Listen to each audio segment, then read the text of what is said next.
Endilikda bizdan Damas avtomobili xarid etsangizlar, bonusa yana bir Damas qo'shib beramiz. Undan tashqari Polibank benzin, Polik chexol, metallarni ham taxlab beramiz. Qo'ysangizlar, shunday videolar internetlarda ko'payib ketdi, vahima deb.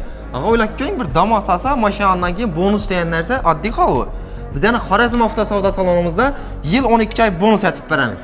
Muzaffar sho'rda bir savol, yil bo'yi 12 oy aksiyada tursan, bonus bo'ladi deb tursan, nov mashinalarga nechta aksiyalar bo'ladi? Obunachilarimizga, mijozlarimizga bir eslatib o'tsang. Qaranglar, Xorazm avtosavdo salonimizda nov mashina olganingizdan qat'iy nazar Cobalt, Damas, Onyx Track'ga nov mashina bo'lsa ham yil 12 oy bonus beramiz. Boshqa bir salonlarga o'xshatib turib bizga nalichasang, muddat qo'y, boshqa qo'y, undan bo'lmaydi. Yil 12 oy sho'dan mashina oldingizlarmi, sizlarga bonus o'zlarimiz tomonidan beriladi. Qarang, indasak nishkoladi. Yana ko'pchilik mijozlar aytib turibdi, hamma salonda bir xil Polik benzinda tutdi. Bizlar bir boshqacha harakatsak, bonusni mijozlarimiz o'zi tanlasan nishkoladi ekan. Misol uchun, men yashasa kerakmidi, Polik ham olmayman, benzin ham olmayman desam, misol pulini berishimiz mumkin. Ya bo'lmasa, yoz issiq chiqdi, oynalarni, mashinalarni tayyorlashga olib bersak bo'ladi. Shunga o'xshash variantni o'zlari aytsin, biz qilib beramiz. Pastda nomerlarni qo'yib qo'ydik.